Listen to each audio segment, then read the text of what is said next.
Okay, so recently I've been talking to my friend Tony, my friend Dino, and my long-standing friend Duncan, and even my son just recently about dinosaurs, Loch Ness Monster, the beginning and the origins of life, history, all that sort of thing.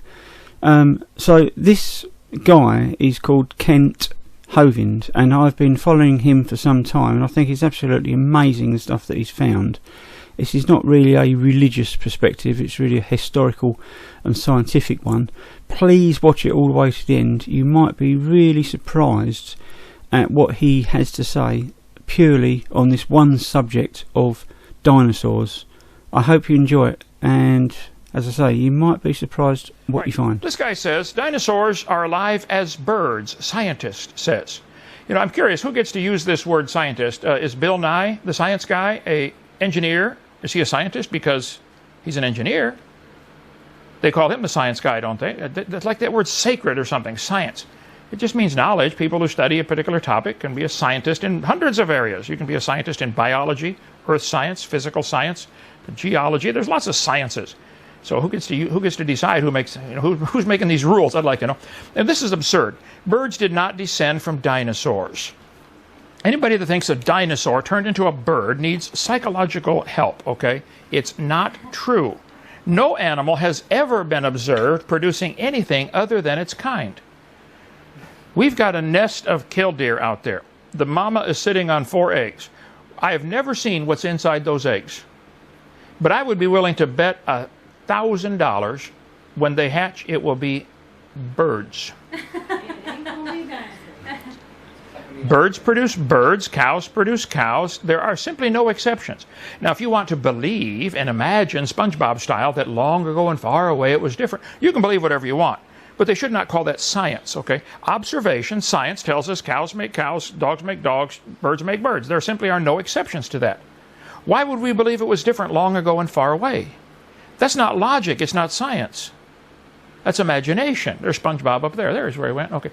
So, how about this one? Millions of years ago, dinosaurs walked the earth. This is a lie number 71 we covered yesterday. No, dinosaurs did not live millions of years ago. Dinosaurs have always lived with man. They just had a different name for them. They called them dragons because the word dinosaur wasn't made up till 140 years ago. Get the old dictionaries up there and look. You won't see dinosaurs not in there till after 1850 or 60. 1841, the word's made up. Okay, so this guy in National Geographic says, no human being has ever seen a live dinosaur. How could he possibly know such a thing? How could a man make a statement like this and call it science? You can't know that. You can't know that nobody's ever seen something. You'd have to talk to everybody that ever lived. Did he talk to you before he wrote that article? Did he talk to Adam and Eve or Noah? How about this one, off the internet today? The first humans, 65 million years ago. No matter what you have seen in the movies, early man did not live with the same period during the same period as in history as dinosaurs. Well, you can believe this if you want, but this is a statement of somebody's religion. This is not something that is scientific. You can't know such a thing. It can't be a scientific statement. Even if everybody believed it, it wouldn't be scientific. There have been times in history where everybody believed something that was not true. So if some people argue majority opinion, well, the majority of people believe this, well, that's not evidence. The majority can be wrong. Look at the election 9 years ago. Yeah, okay, never mind. Okay. Dinosaurs died out 65 million years ago. The first human-like hominids did not appear until around 3 million years ago. This is the kind of stuff kids are being taught. This is a lie. People have always lived with dinosaurs. They called them dragons. There are thousands of legends of this. We've got a whole section in our museum about this evidence for that. Down in Lima, Peru, right here, go down the coast of the town of Ica, I-C-A. That same place later was called, the Inca Indians were in that area. But Ica, Peru, right there, the Paracas culture was there from 500 to 300 BC. And then it was the Nazca. They're the ones that drew the lines all over the desert, the giant white lines, you know, on the desert, piling up rocks. It is so phenomenal. They've got one of those lines. The line goes dead straight right up to a mountain. On the other side of the mountain, it continues dead straight. I mean, not an inch off. Wow. What kind of surveying equipment did they have to get this lined up on both sides of a mountain? Whoa. They've got lines, a giant spider. I'll show you the picture of it in a minute. Anyway, that was the Nazcas. You hear about the Nazca lines in Peru. Then became the Ica Indians, ICA, from about 200 till about 1200 AD. They buried their people sitting up, wrapped up in a blanket when they died, buried in the desert out there. They would dig a hole, and it only rained twice in 400 years in that desert, okay? So they would dig a hole, bury their people after they died. I assume they buried them after they died. I don't know. I wasn't there. That's a reasonable assumption, okay? And they would wrap them up in blankets that had dinosaurs on them. Here are some of the white lines on the desert found in Peru. You can study this, the Nazca lines, Nazca. One of them shows a giant spider. I think it's 150 feet tall, long spider. Interesting thing about this spider, it has no eyes, and it has one leg longer than the rest. Now what is it with this spider? Well, this spider, it's called the Rinsenui spider. It's one of the rarest of all spiders in the world. It's only 1/8 of an inch long in reality, and it lives 1,000 miles away in the Amazon in caves. And because it lives in caves, it is blind. It has no eyes. They have disappeared. Any animal in caves oftentimes lose their eyesight because eyes are a detriment in a cave, because you bang into something, you get infected, and you die. So going from having eyes to not having eyes is losing something, not gaining something. So here they drew this picture accurately of a spider that lives 1,000 miles away. It's 1/8 of an inch long, one of the rarest spiders in the world. And during mating season, the third leg on the right side grows longer, and that's how they exchange DNA to make babies. How did the Nazca people know this? To make it accurately. For years they thought it was a mistake. Oh, the artist was drunk or something and made the leg too long. No, it's exactly how the third leg on the right side, and has no eyes. In 1530, the Spanish came through that area, and you know what the Spanish did to the people when they came through. But they mentioned that there were stones with strange creatures carved on them. Since 1535, the Spanish reports came back and said, there are stones in this region of Peru where we are that have animals we have never seen before. What is this? Here is one of called the Ica stones. 50,000 of these stones have been found. 50,000 stones. Over 500 of them show dinosaurs. Dr. Dennis Swift is a good friend of mine. He wrote the book, which we have right here, The Secrets of the Ica Stones. We sell this in our bookstore, right? That's a good 18 bucks, but man, is it worth it. It is fabulous. Dennis Swift has been down there many times. He's a genius. He's a pastor in a church out in Beaverton, Oregon, near Portland, Oregon. He goes down there, and he's able to get these stones out. He knew the guy who had the biggest museum of them down there. Dennis Swift spoke at our boot camp back in 2005. That was fabulous. We sell that, don't we? Yes, we do. Those messages were great. You got to hear Dennis Swift. Anyway, here's one of the Ica stones showing what is quite obviously a dinosaur on it, and has circles on the side. Now keep in mind, when you find dinosaur bones, you have no clue what the skin looks like. There's several books about it. Dr. Cabrera, who lived there, was a medical doctor in Peru and believed in evolution, but he has a gigantic collection. He just died, I think, 2 years ago. But he had a gigantic collection of these stones, these Ica stones, as they're called. Here's one showing them doing brain surgery. This is from the Ica civilization over 1,000 years ago. They find copper instruments that are sharper than razors. Hardened copper. How did they harden the copper like that to make it as hard as steel? You've done welding, Daryl, all your life. Copper is amazing metal, but to alloy things with it like that would require some high-tech stuff. Okay? They show doing heart surgery. The Ica Indians apparently knew how to do limb reattachments or amputations when people would survive. They did brain surgery. They find the skulls with square holes cut out in them where they did surgery on their brain. And the people survived because the hole started to heal. You know, take years and years for your skull to heal, but there were signs of healing before the guy died, so they had to live a long time after the surgery. But why would they carve dinosaurs? Here's one wall of the stone. 50,000 of them have been found. Now this is from 1,500 to 1,000 years ago. Okay, Dr. Baugh has quite a few of the stones now. When I wrote this, he had 2 of them. He's a good friend of mine in Dallas, Texas, in Glen Rose, Texas. Don Patton has some of them. I had 8 of them. They're still in Pensacola. 50,000 of these stones. Now, I think that is pretty obviously a stegosaurus, like this guy. Triceratops. Or Triceratops, okay. Triceratops. This is the stegosaurus. I'm looking at the stegosaurus, saying the wrong one. Triceratops, stegosaurus, probably Ankylosaurus. probably a Apatosaurus. Here's a big rock in, where's this one at? He told me, in Ica, Peru, with all kinds of animals carved on the giant stone. They like to carve on rock. Here's one from North Carolina, by the way. Got some interesting stuff carved on it. This is one we had in our museum in Florida. I'll get it back eventually here. Showing holding the guy by the head. This one shows the guy cutting the head off the dinosaur. I suspect it's because it's depicting that the dinosaur ate his buddy, because there's the buddy's head and the body's inside. That's my theory on that. Taking vengeance. What the Bible says, vengeance is fine, saith the Lord. Or something like that. Okay? This guy's piercing one through the neck. Okay? This is what... Now, why would they draw this on stones 1,500 years ago? Is it just wild imagination? This is jamming a spear down his throat. Here's one. Looks like whatever it is, the dragon's got a hold of the guy's arm and his spirit is departing. That's, everybody thinks that's what it's symbolizing there.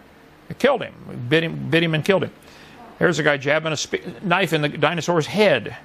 So lots of these stones have circle patterns on the side. Now this is very interesting. Hey, where's this? We have the patch of skin? We don't. I have not found that. Okay. What's that? Razor blade, I'd get you one. You get a razor blade, you'll get you one? No, I mean off the dinosaur skin. Okay. Okay. That, I would say, would be a triceratops. I mean, that's what it would look like to me. The circle patterns on the side are very interesting. They had to see a live one in order to draw this, because it wasn't until 1998 that dinosaur skin was found fossilized. And the dinosaur skin that was found fossilized has circle patterns on the side. The most logical theory is, just like alligators have special spots down their back, they lay out in the sun and those spots warm them up. It's a heat sink. They can lay in the sun and... What's that? I got tons of stuff. We dozed right over. Is that what that is? You dozed right over it up in Alaska? Daryl, where have you been? Later on. Go back to Alaska and undoze it and bring it down here. Dinosaurs. Tons of that stuff. Yeah, Tons of that stuff. You worked up there gold mining for, gee whiz, 20 years. Okay, so to find dinosaur skin with circle patterns on it, and then find these... Here's a piece of the skin. It's in our museum somewhere. Whoa. That's a replica of it. Dinosaur skin. Now, hold it. That tells us several things, okay? One, they were buried quickly, like Noah's flood would do. They found soft tissue in dinosaur. Many of these have been found now over the last 20-some years. Soft tissue. T-Rex bone fragments show vascular canals. That's your blood system. How could this be? Of course, the Bible account of history would be dinosaurs lived with man all through history. The world's only 6,000 years old. Dinosaurs lived with man. They were buried in the flood. To find soft tissue is logical. Now, the atheists who have been analyzing this, John Horner up at Montana Museum, I heard the interview. It's good. Google. They offered him $23,000 because he's got one of the bones that has still got soft tissue inside. Got the big dinosaur museum. He's a strong believer in evolution, and they said, "We'll give you $23,000 if you will carbon date it, please." He wouldn't do it because he knows it could be carbon dated. It has soft tissue. And he knows it's going to come back a few thousand years old. Carbon dates only go a few thousand years. But it wouldn't register at all. If it was really 66 million years old, it wouldn't register. All the carbon-14 would be decayed to carbon-13 or carbon-12 or back to nitrogen, and it would be gone. So it shouldn't register at all. But diamonds, which they say are hundreds of millions of years old, still have carbon in them, carbon-14. They just don't get it. Their rubber ruler, you know, go ahead. They also found red blood cells. That's one of them here, the red blood cells that they find. So from the Christian perspective, hey, the world's 6,000 years old. God made it in 6 days, which, by the way, is the only way creation would work because animals depend upon each other. We breathe in oxygen, give off CO2. Plants breathe in CO2, give off oxygen. Hello. How's one going to live for millions of years without the other one? Anyway, but this is an example that dinosaurs lived with man, that it's not millions of years ago. And Satan, I think, has been using dinosaurs to push his religion of evolution long enough. Here's a guy. This is on one of the Ica stones. These things are found buried in a desert. They unearth a brand new tomb, and there's stones in there depicting something from the person's life, apparently. Here's a guy riding one. 11,000 were in Dr. Cabrera's museum in Ica, Peru. They've been scattered all over the world. 50,000 have been found. This guy appears to be petting one. So apparently he made friends. It's pretty tough to make friends with a lizard of any kind. I mean, they don't have much brain and personality, but you know, some people have pet lizards, I guess. We had a pet alligator when I was growing up until he got to be about 4 feet long, and my brother wanted to keep him in the tub, and my poor mom, she had 2 sisters, no brothers. She gets married and has 3 boys. But some of the pottery down there in Peru has dinosaurs on it. The mummies are found wrapped up in blankets like this, sitting up with these stones in there with them, and the blankets have dinosaurs on them. Omniology.com has tons of material. They've done incredible research on these blankets and find they are phenomenally made, because of the way they're stitched right in there. Typical good fabric today has about 80 to 100 threads per inch, called TPI, threads per inch. The record Nazca fabric has 696 threads per inch. That means you got to have real fine thread, and it's soft. I felt it before. Dennis Swift has some of this. It's much softer than silk. Made by hand, to be made by hand. 696 threads per inch. They might have had machines. What are you going to call that? A cow? Is that a bird? Is that a horse? The only reason a person would object to saying that's probably a dinosaur is because they've got a religion that says dinosaurs lived millions of years ago, and they don't want their religion upset. In Peru, in Cambodia, over by Vietnam, they have these old temples that were built in the 1100s, nearly 900 years ago, like Indiana Jones kind of temples. He tells about it in his book right here, The Secrets of the Ica Stones. On the side of one of these temples, right here, in the door frieze, the molding around the door, is this. This is a replica of it from Dennis Swift. He took a casting of it. Whoa. Now, this was made on the side of the door about 1,000 years ago. If you didn't have any kind of prejudice at all, if you were a really honest, open-minded scientist, what would you think they're trying to depict? A stegosaurus.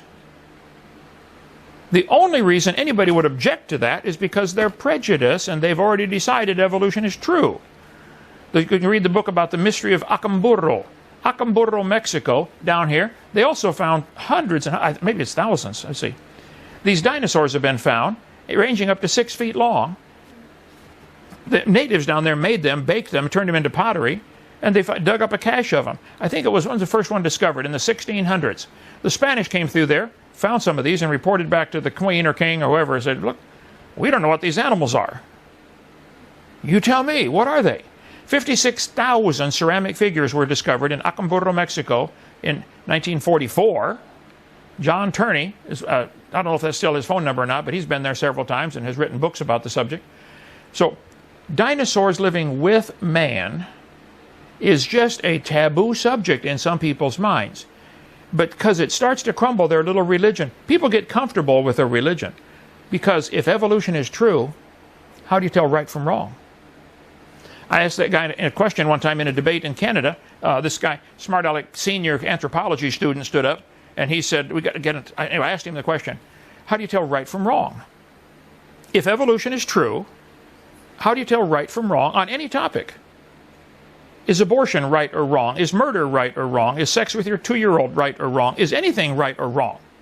But before you start giving me your list of what's wrong, I'd like to know how you're measuring this. How are you determining what's right and wrong? He said, that's easy. I decide what's right or wrong. He said, I'm the God of my own universe. I said, I'm glad to hear about that, son, because I'm going to shoot you in 5 minutes. He said, you can't do that. I said, I sure can. I'm the God of my own universe. I decided it's fine for me to shoot you. Well, think about that for 5 minutes. Is there a standard someplace to determine right or wrong? Don't we have a National Bureau of Standards where they protect the meter in an air-conditioned case so it doesn't swell up or shrink? Yeah.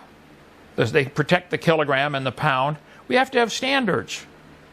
Where's the standard if evolution is true? I've never had anybody answer that with a logical answer. So, much more about the Ica stones on video number 2 of my series or on the college class CSE 101. Okay, this lady wrote me this letter, Bob and Kim Borton from Utah. I took this photograph about 15 years ago in a place of Utah called Black Dragon Wash. The pictograph has been outlined in chalk, and it looks like a pterodon to us. We thought you might like to see it. Why would somebody carve a pterodon or something with a bump on its head? I mean, I think that's probably not a bird. Why would they do that? Unless they'd seen a pterodactyl, a dinosaur, okay? This is Roman artifacts found by T.W. Bent back in 1925 in Arizona. When I was preaching in Tucson, I went to the museum and said I'd like to see the Roman artifacts that were found. They were digging along, 1925, found buried in the ground Roman artifacts. Now hold it. In Arizona. Now, you're going to be told in school that Columbus was the first man across the ocean to discover America. That's pure baloney. The Romans came across here 2,000 years ago. Columbus was not the first white man. Brendan the Navigator, that book's over here somewhere. Brendan the Navigator came across in 500 A.D., came across to America from Ireland. The Los Lunas Decalogue stone, Google that. Los Lunas, New Mexico. There's a stone that weighs 80 to 100 tons, a monster stone with the Ten Commandments carved on it in Byzantine language. Now, the Byzantine language was only used for about 1 century, 500 to 600 AD, and nobody uses Byzantine anymore. But they carved the Ten Commandments in Byzantine, so somebody came over here who spoke Byzantine in 500 AD. That would be the logical conclusion. Well, the Roman sword, one of the Roman swords they found in Tucson, Arizona, has a dinosaur on it. I went to the museum, almost had to beg, can I please see that thing? Oh, okay, you can see it.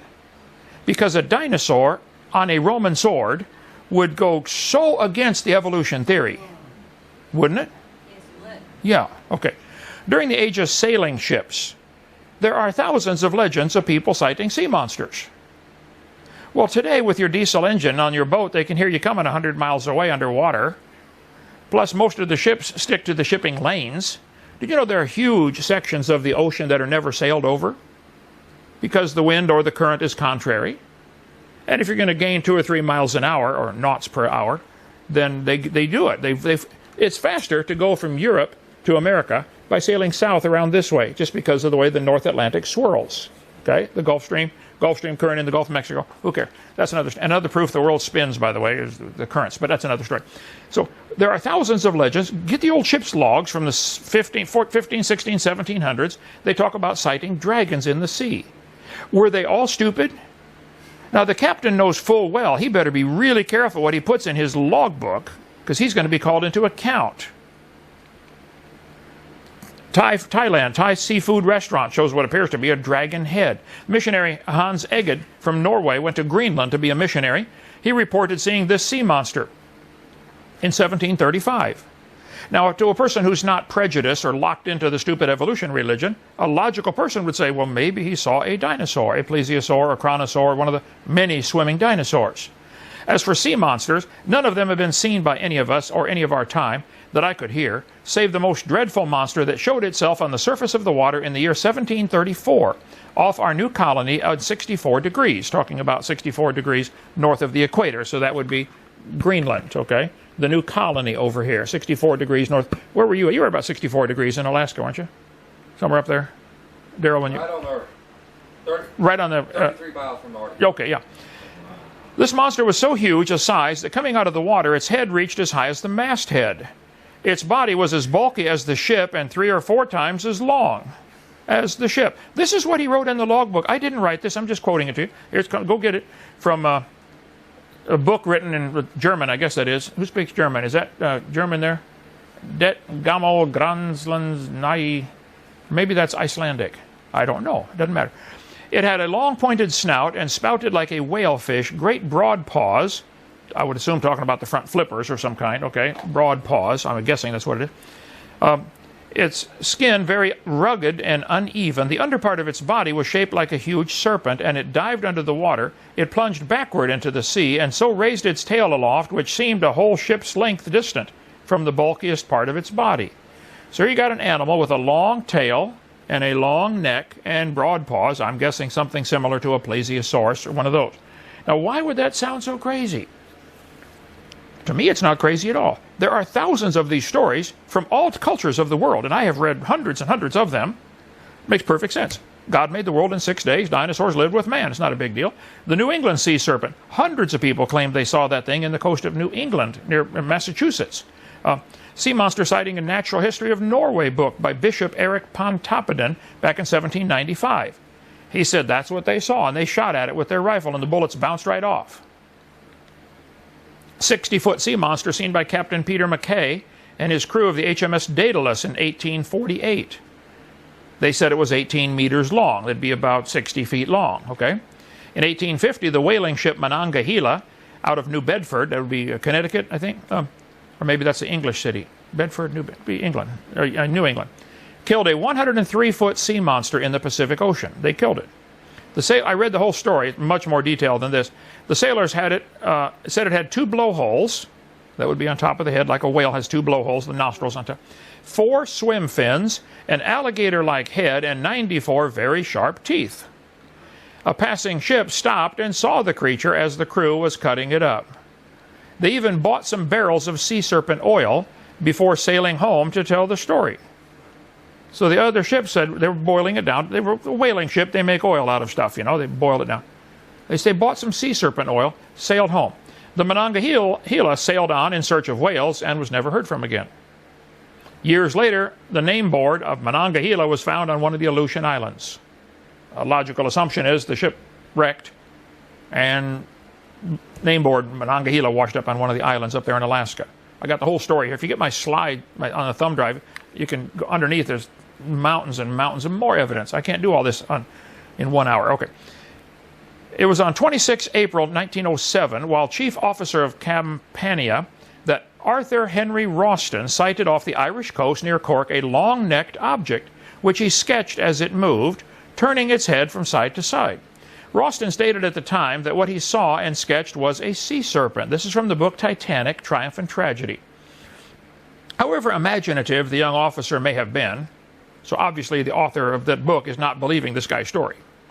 This young officer is imaginative. Okay.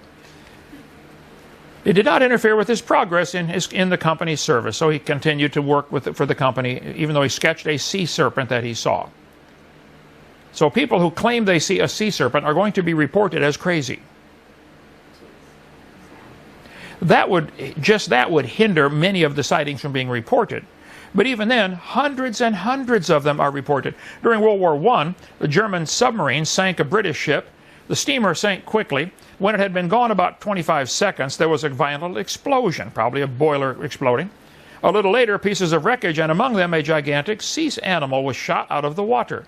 It was 60 feet long. From the U-boat captain George von Forster's report in 1915, World War I. Now, why would a German U-boat commander put something that in his logbook that a 60-foot sea monster come flying up out of the water when the ship exploded? So, from the Christian perspective, it's very simple. Before the flood, the Bible says the people lived to be over 900.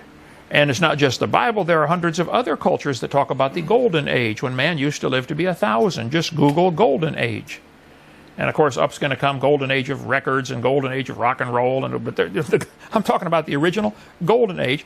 The people from India, from China, countries that have roots that go way back, nearly all of them have a legend of a time when man used to live to be 1,000 and didn't have to plow the fields. The food just grew.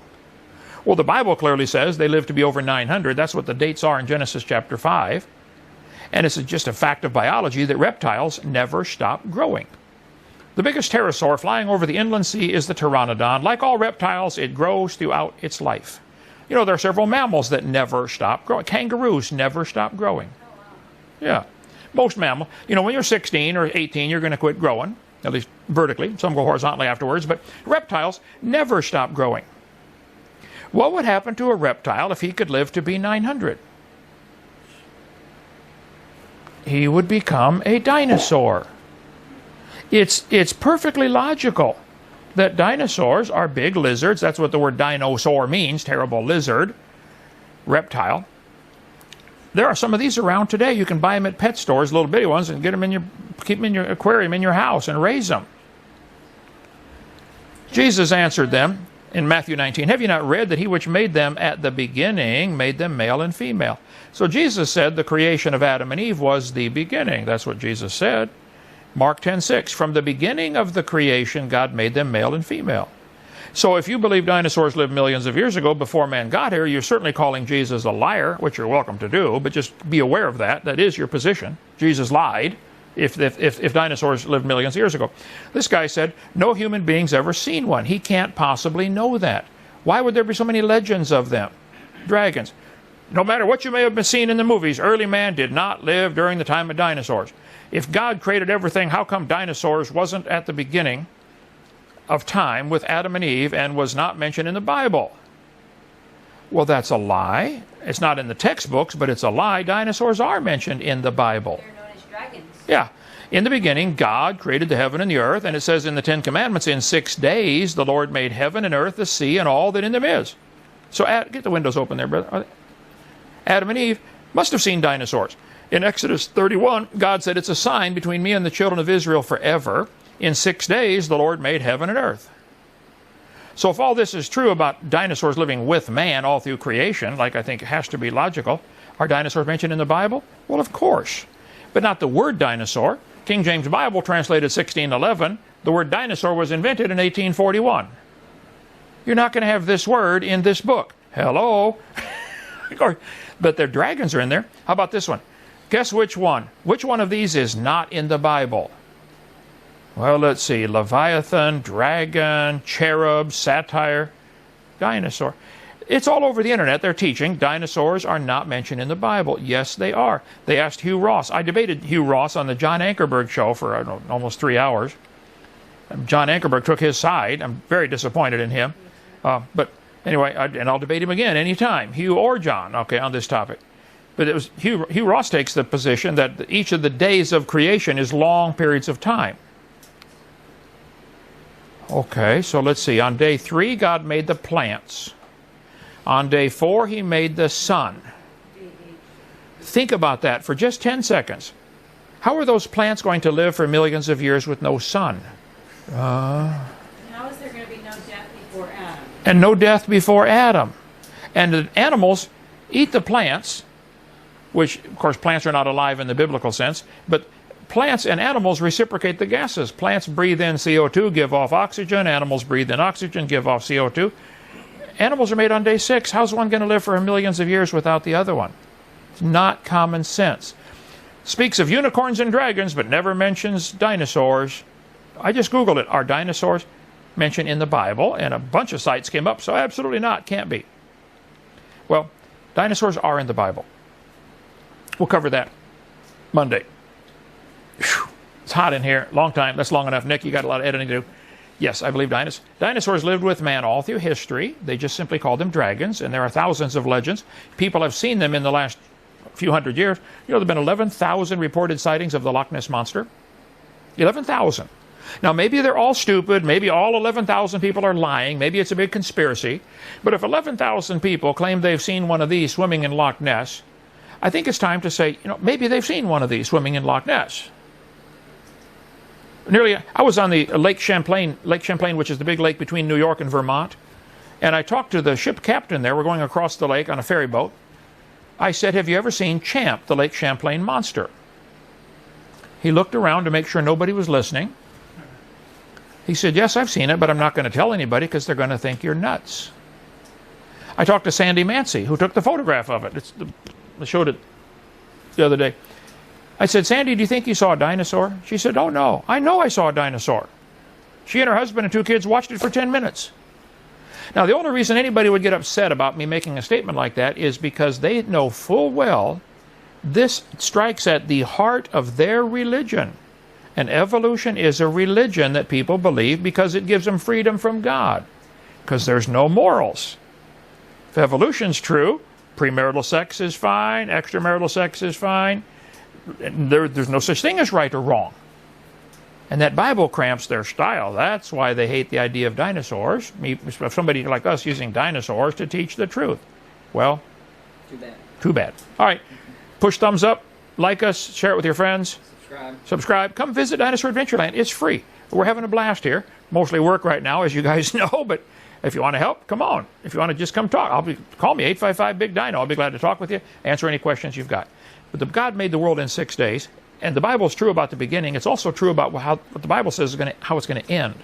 The Bible says if you die without Jesus Christ as your Savior, you're going to hell. You say, I don't believe in hell. Okay, we'll see how that works out for you Judgment Day. God says there's a hell, and you're going there if you haven't been saved, and so you do what you want. But I decided 49 years ago,